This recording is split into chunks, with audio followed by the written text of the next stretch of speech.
6월 지방선거를 앞두고 KBS는 지난 3주 동안 도지사 선거 예비 후보와 연속 대담을 마련했었는데요. 이어서 제주교육의 수장을 뽑는 교육감 선거 후보들을 만나볼까 합니다. 고창근, 김광수 후보는 단일화가 마무리된 이후에 자리를 준비할 예정이고요. 오늘은 현 교육감이죠. 이성문 후보 만나보겠습니다. 안녕하십니까? 예, 안녕하십니까? 네. 제주도 교육감으로 이제 3선 도전이십니다. 네, 그렇습니다. 네. 어떤 이유에서 또 나오셨습니까? 코로나 이전과 이후가 세상이 달라질 거라고 이야기합니다. 즉 코로나 이후 첫 교육감을 선출하는 선거가 될 겁니다. 그리고 웅크타트에서 우리나라가 선진국이 됐다고 공식 선언했습니다. 네, 유엔 예, 무역개발회의에서요. 그렇습니다. 네. 선진국이 된 첫 교육 변화에 대한 교육감을 선출하는 선거이기도 합니다.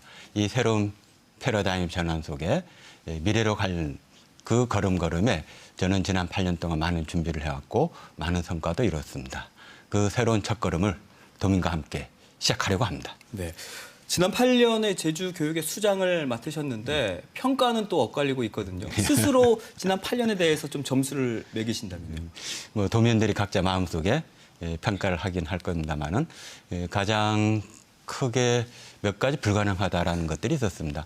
과연 제주시 동지역의 치열한 경쟁을 완화시킬 수 있을까? 저는 교육이 지역 균형 발전에 기여했다고 봅니다. 즉 고교 체제 개편으로서 함덕고, 애월고, 그리고 표성고 이렇게 지역에서 학교들이 성장하면서 지역에 선택한 학교가 되고 그 결과로 동지의 경쟁이 완화되는 것, 그리고 도대전출금 3.6%를 5%로 상향시킨다는 것은 전국에도 없고 사실은 불가능에 가까웠습니다. 의회와 도와 끊임없이 소통하면서 5% 이상을 만들어냈고요.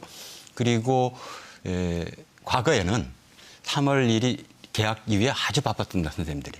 그것은 2월 중순경에 교장을 교육부에서 발령시키는 것을 2년여에 걸쳐서 끊임없이 교육부를 설득하고 소통해서 2월 초에 발령시키면서 2월 중에 모든 선생님들이 새학교 발령받은 선생님이 모여서 새학년 준비 기간을 둠으로써 3월 1일 개학하자마자 학교가 온전히 아이들을 만날 수 있는 환경을 만들었습니다. 이와 같이 교육부를 대상으로 한 새로운 소통과 설득, 그리고 의회, 도와 관련해서 소통과 설득 속에 많은 성과들을 이뤘다고 봅니다.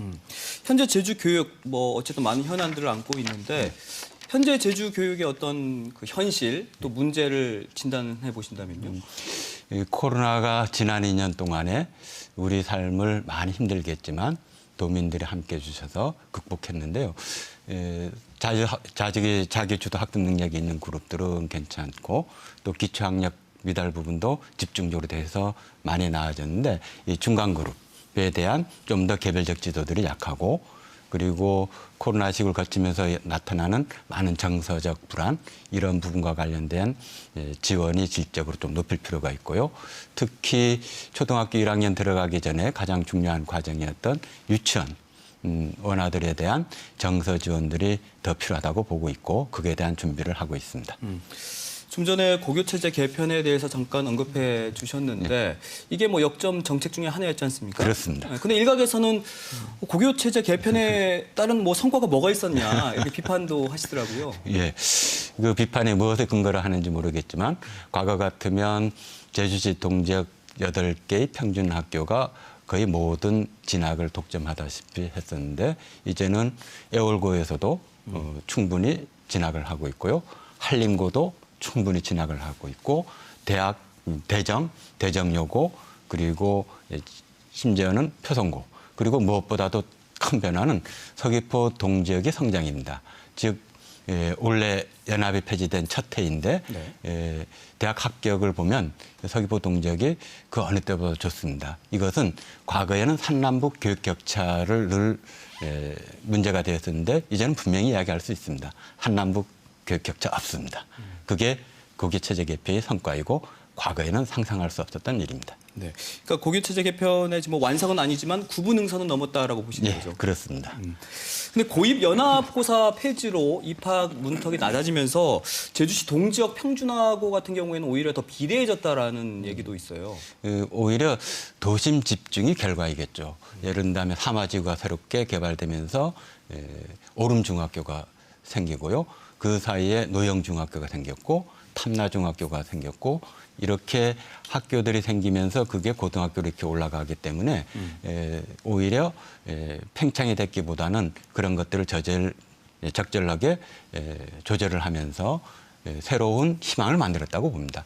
만약에 연합이 폐지되지 않았더라면 아이비 같은 경우도 중학교에 도입이 불가능합니다.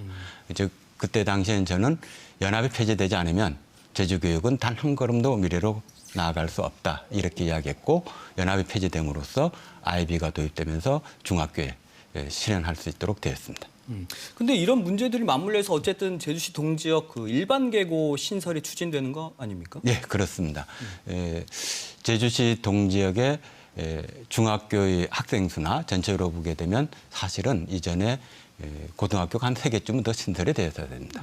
사마지구 같은 경우도 고등학교가 하나 있어야 되고요. 이 노영지구에서도 최소한 하나는 더 있어야 되고 중앙에 하나 더 있어야 되는데 적어도 3개까지는 아니지만 1개 정도는 동지역에 고등학교 신설이 필요하면서 거대화된 동지역 학교들을 조금 더 분산할 필요가 있습니다. 근데 지금 동지역 일반 계고 신설이 좀 난항을 겪고 있지 않나요? 계속 소통 중이고요. 원래 신제주권이나 동지역 전체적으로 부지가 어디가 적합한지 여러 곳을 의사타진하고 있고 지금 접촉을 해오고 있었습니다. 네. 자, 주요 성과로 내세우고 있는 게 뭐 이성문 교육감 하면 아이비 교육이 떠오르거든요. 그럼 제주에서 좀 자리 잡고 있다고 보십니까? 네, 그렇습니다. 전국에서 이번 선거를 통해서 많은 교육감들이 아이비 교육을 도입하겠다고 아마 공약으로 나올 것 같은데요. 그것은 제주가 이미 대한민국 교육의 일번제가 됐다는 이야기입니다. 그 중심에 표선이 있습니다. 아이비 교육으로 표선 같은 경우 예를 든다면 지금 인증 후보 학교인데도 불구하고 인정받지 않았음에도 불구하고 작년 표선 초등학교에 200명밖에 안 됐던 학생이 지금 300명 가까이 됩니다. 약 100명 정도가 늘어났는데 80명 정도가 도외에서 유입이 됐습니다. 즉 좋은 교육이라는 것이 지역 발전에 얼마나 기여하는가라는 것을 보여주는 예이기도 합니다. 그리고 아이비 교육이 가장 중요한 핵심은 우리 아이들이 스스로 질문하는 능력을 길러가는 데 있습니다. 스스로 공부하는 능력을 길러주고 이 변화들이 학부모들이 실감하고 있습니다. 근데 이제 또 반대쪽에서는 현재 우리 교육 체계 현실에서 그러니까 뭐 교육의 변화를 가져오기보다는 학습 부담만 더 안겨주고 또 성적이 좀 우수한 학생들을 위한 교육이 아이비 교육이다라고 비판하는 분들도 있어요. 이미 그거는 과거의 논쟁으로 다 끝났는데요. 다시 또 그 이야기를 하니까 표선고등학교 DP 1%부터 거의 98, 9%까지 갑니다. 그리고 원래는 커트는 조금 높아서 한 90% 조금 되는데요. 이것은 잘하는 아이만 가는 게 아니죠. 자기 생각을 표현하고 인정받을 수 있는 학교 구조가 되었다. 예를 들어서 함수는 잘 모르지만 그 함수와 관련된 포물선은 나는 농구를 좋아하는데 농구 슈트는 게 같아. 이렇게 되면 과거에는 우리는 함수 모르니까 틀렸어 이렇게 되는데 맞아. 그거 잘 찾아냈어. 이렇게 이야기할 수 있는 평가의 구조가 된 겁니다.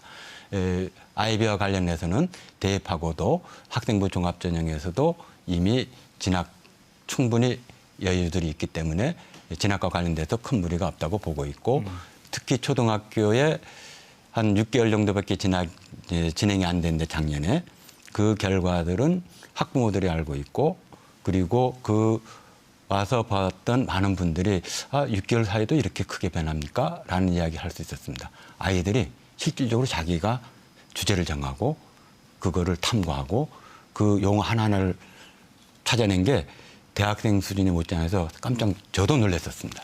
실제로 학부모들이 말씀하신 내용인가요? 네, 그렇습니다. 그럼 초등학교 지필고사라든지 또 고입 그 연합고사 폐지에 대해서는 스스로 어떻게 평가를 내리고 계십니까? 지필교사라는 것은 과거에 이명박 정부의 일제고사가 되면서 초등학교가 중고등학교처럼 중간고사, 기말고사가 있었습니다. 그게 없어진 것이죠. 네. 그리고 선생님들은 과정에 지필고사를 보고 형성평가, 성취평가를 하면서 어느 부분이 부족하다라는 것을 그때그때 선생님, 학부모하고 소통하고 있습니다. 이런 부분이 조금 부족한 부분이 있다면 그걸 조금 더 보완해서 학부모가 좀 더 소통하도록 하는 것이 중요한 것이지 중고등학교처럼 초등학교에 같은 날짜를 정해서 지필고사를 본다라는 건 조금은 미래에 맞지 않습니다. 그럼 고입 연합고사 폐지에 대해서는?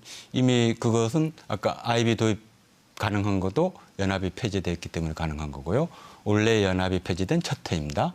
그런데 전국적으로 수능 결과를 보게 되면 전체적으로 표준 학력 대학 입시 결과가 그 어느 때보다도 좋습니다.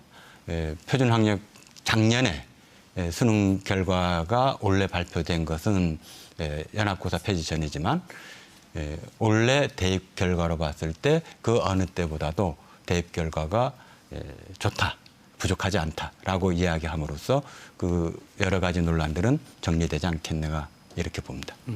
그럼 이번 선거에서 내세우는 최우선 공약 3가지만 좀 말씀해 주십시오.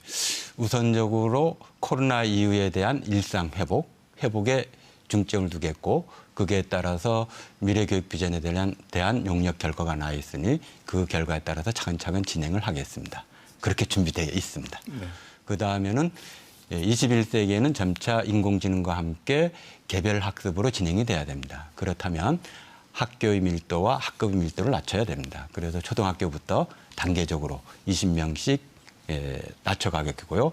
그리고 고등학교를 동지역에 신설을 하면서 아라 지역의 초등학교도 신설을 하면서 전체 학교 규모들을 가능한 한 밀도를 낮추는 방향으로 가겠습니다. 그리고 아이비를 초등학교만이라도 동지역 그리고 서부 지역에 확대할 예정입니다.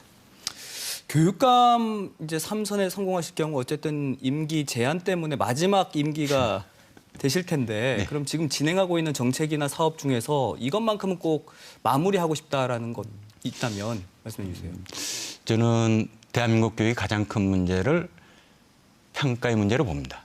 그게 수능 형태의 평가가 초등학교까지 관통을 하면서 많은 제약을 줍니다. 그래서 평가 혁신이 없으면 대한민국 미래로 나아가기 어렵다고 보고 있는데 그 모형으로서 저는 아이비를 도입했고요. 아이비가 도입되면서 그 결과로 일반 학교까지 평가 혁신의 모형들이 자리 잡으면서 우리 아이들이 스스로 사랑하는 힘과 그리고 스스로 질문하는 힘, 즉 20세기에는 주어진 문제를 잘 풀어야 했습니다. 그러나 그 주어진 문제는 인공지능이 해결합니다. 21세기에서는 사랑하는 능력을 가지면서 스스로 질문하고 그 질문에 대한 답을 찾아가는 과정이 필요합니다. 그러한 교육의 모형으로서 아이비가 도입된다면 일반 학교까지 확장되면서 우리 아이들이 미래 교육을 준비할 수 있습니다. 제가 아까 임기 제한이라고 했는데 연임 제한으로 정정해 드리고요. 두 차례 교육감을 지내면서 어쨌든 코드 인사를 한다는 비판도 있었거든요. 이게 아마 교장 공모제 때문에 나온 얘기가 아닌가 싶은데. 교장 공모제는 저 이전에도 있었고요. 지금 후보로 나온 분이 국장으로 있을 때 또 다른 분은 그때 인사 관련 부서에 있었는데 공모교장으로 갔습니다. 코드 인사라기보다는 공모교장으로 간 교장이 그 학교의 변화와 지역 주민과의 소통 속에서 어떠한 결과를 이끌어내는데 문제가 있다. 이렇게 하면 제가 수용을 하겠습니다. 그러나 제가 들리기에는 참 열심히 해줬고 고맙고 또 더 했으면 안 되겠냐 이런 이야기를 듣고 있습니다. 따라서 혹시 다른 이야기가 있다면 그런 부분은 경청을 내서 보완할 것들은 보완하겠습니다. 뭐 그 주장은 내로남불이다 이런 말씀이시죠? 그럴 수 있습니다. 네. 소통과 관련해서는 어떻습니까? 학교 비정규직 노조 등에서 불통이었다 이런 비판도 있습니다. 공무직 노조가 임금 교섭을 매해 합니다. 그러면 교육청에 피켓팅부터 천막농성까지 9월부터 시작해서 늦으면 3월 말까지 합니다. 그러나 매해 임금 교섭을 합의를 이끌었습니다. 그 과정에 주장을 하고 여러 가지 근거가 부딪히기도 하고 그러한 갈등 속에서 합의를 이끌어냈습니다. 그것을 불통이라기보다는 그 과정에 서로 간에 주장이 부딪히고 합의 보는 과정이라고 보는 게 타당하지 않는가 이렇게 봅니다. 노조에서도 저한테 일정 부분 인정하는 부분은 다른 지역에 달리 제주도는 공무직 노조가 가, 나로 정확히 나눠지면서 그 직종 간의 갈등이 최소화된 것에 대해서는 잘한 일로 저한테 평가를 하고 있어서 불통이라는 말에 대해서는 수긍하기가 좀 어렵습니다. 자, 그럼 다음 질문을 넘어가 볼 텐데 임기 중에 학교 급식실 그 음식물 쓰레기 감량기와 관련해서 사고가 여러 차례 있었지 않습니까? 그렇습니다. 이에 대한 뭐 예방이라든지 사후 대책이 좀 소극적이었다 이런 비판에 대해서는 어떻게 답하시겠습니까? 그렇지는 않고요. 적극적으로 했습니다. 심지어는 일일이 다 연수도 시키고 서명도 받고 위험하다고 계속했고요.